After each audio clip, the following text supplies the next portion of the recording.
Hello there, and welcome to another episode of Embracing Wisdom with Stacy. That's me. And today we are going to dive into the currency that we don't count.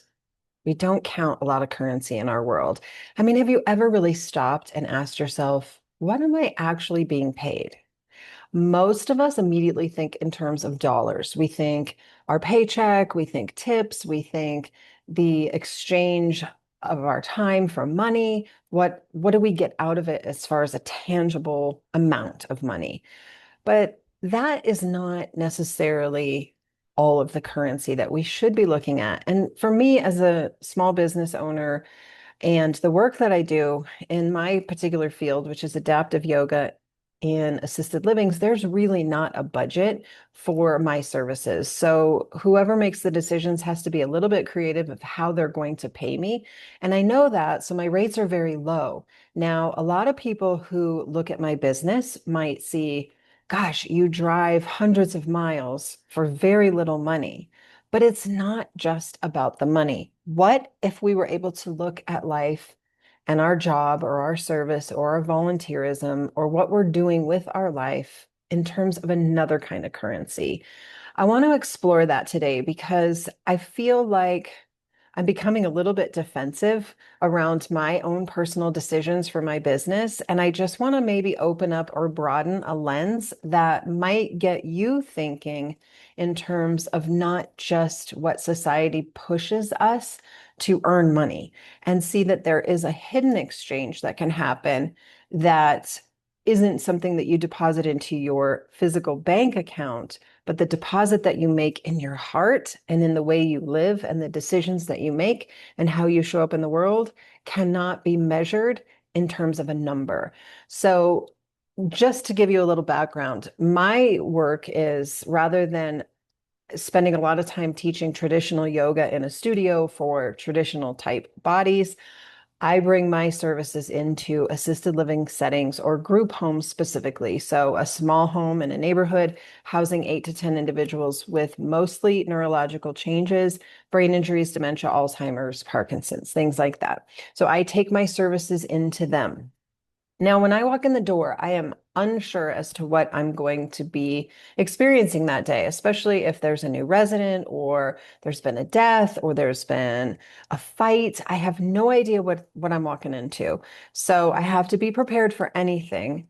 And I have to also be ready to have a plan, but then be flexible within that plan. So I want to give you a couple examples of when I'm going to my job, my thing. Typically, I go to 4 homes a day when I'm on my work days. And last week, I had an opportunity to go back to some homes that I haven't been to in a year and a half because of my hip surgery. And so I got an opportunity to meet some new residents. And when I got in my car after spending an hour with a couple of these people, I was so fed and so inspired and so invigorated that it didn't matter to me if I even earned a dollar for my workday. I was so full of resiliency, inspiration, determination, strength, hope, gratitude. I was filled overspilling in my heart for what I got to experience. I mean, these are individuals who, I've said this a million times, are living their life, their family, they're working, they're a parent, they're driving, they're living their life, going to soccer practice, and in an instant, their life changes.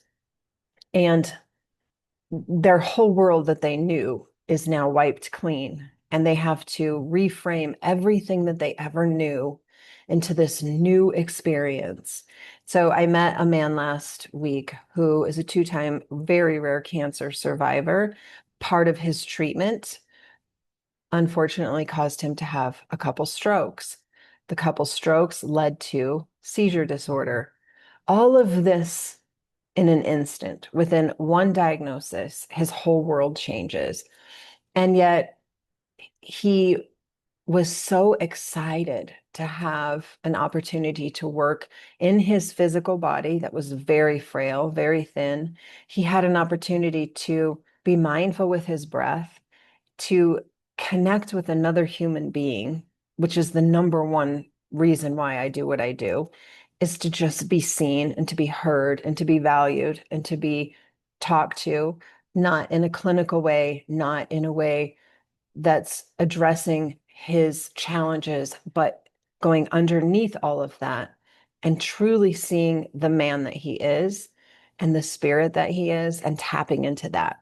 So he and I spent an hour together, and not one time did he complain, have negativity, mope, whine, nothing. He was so full of vibrancy despite brushing death multiple times. So full of vibrancy. How do you put a dollar sign on that? How do you say that interaction, that exchange was worth X amount of dollars?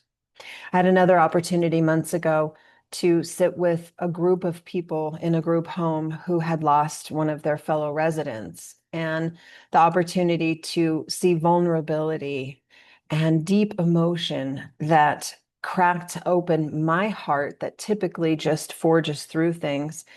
That interaction, and I spoke about it on a different podcast, of being able to wipe a man's tears who's unable to move his arms, that brought me so much vulnerability and humility and tenderness that it has actually stuck with me for months on just stopping and being with what I feel. I can't put a dollar sign on that. I have a tendency in my life when I feel something uncomfortable or not that I like to feel, I just forge through it. I push through it.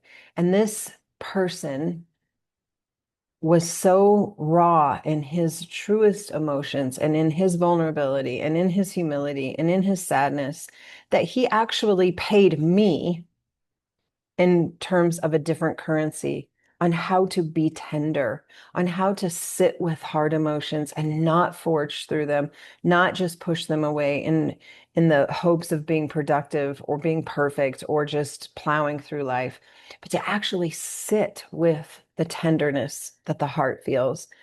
I can't put a dollar sign on that. I can't put a value to me being given the opportunity to learn how to feel.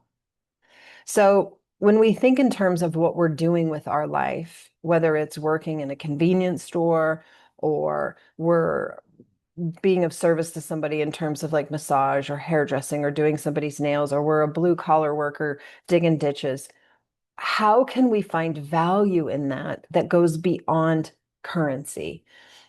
And maybe your job doesn't offer you that, but I would challenge you to see if there are opportunities for you to receive in your job something other than a paycheck.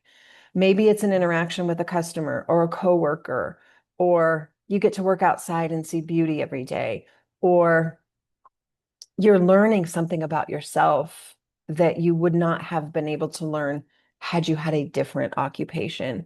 I just think that there's an opportunity to stop looking as our ingrained society thinks that you work, you get paid, you work, you get paid, you work, you get paid, you put that money in the bank, then you go out and buy big things.